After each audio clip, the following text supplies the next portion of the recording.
এজন্য বিশ্বনবী সব সময় নামাজে সালাম ফেরানোর পরে পড়তেন আস্তাগফিরুল্লাহ। কি পড়তেন? আস্তাগফিরুল্লাহ।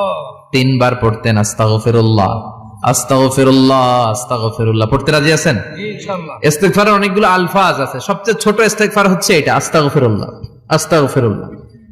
আরো আছে আস্তাগফিরুল্লাহ আল্লাযী লা ইলাহা ইল্লা হুয়াল হাইয়ুল কাইয়্যুম ওয়া আতুবু ইলাইহি। বিষ্ণু বলেন এই ইস্তিগফারটা যদি কেউ পড়ে, আত-তাওয়াল্লি মিন ইয়াউমিজ যাহাফ, যুদ্ধের ময়দান থেকে পালিয়ে আসা কবিরা গুনাহ। কি গুনাহ? কাফেরদের সাথে যুদ্ধ, আমি তাগড়া যুবক, তলোয়ার নিয়ে নেমেছি, আমার দেহের এক ফোঁটা রক্ত থাকা পর্যন্ত আমি যুদ্ধ চালিয়ে যাব, আমি ফিরে আসতে পারবো না, আইনটা কার? ফিরে আসলে কবিরা গুনাহ। বিশ্বনবী বলেন যুদ্ধের ময়দান থেকে ফিরে এসেছে এরকম কবিরা গুনাহ অবলম্বনকারীও যদি আস্তাগফিরুল্লাহ আল্লাযী লা ইলাহা ইল্লা হুয়াল হাইয়ুল কাইয়্যুম ওয়া আতুবু ইলাইহি পড়ে, ওই কবিরা গুনাহকারীকেও ক্ষমা করে দিবে কে?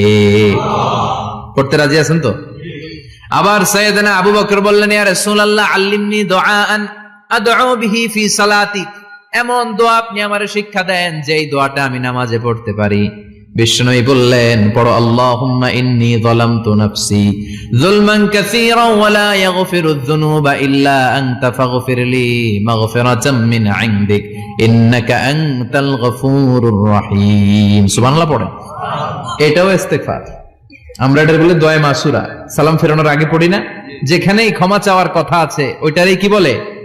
ইস্তিগফার। আল্লাহুম্মা ইন্নী যালামতু নাফসি, আল্লাহ জুলুম করেছি, যুলমান কাসীরা, অনেক জুলুম, ওয়ালা ইয়াগফিরুয যুনুবা ইল্লা আনতা, তুমি ছাড়া এই গুনাহ ক্ষমা করার তো কেউ নাই, ফাগফিরলি মাগফিরাতাম মিন ইনদিক, তোমার দয়ায় আমারে ক্ষমা করে দাও, ইন্নাকা আনতাল গফুরুর রহিম, তুমি হলা ক্ষমাশীল। ঠিক কি না?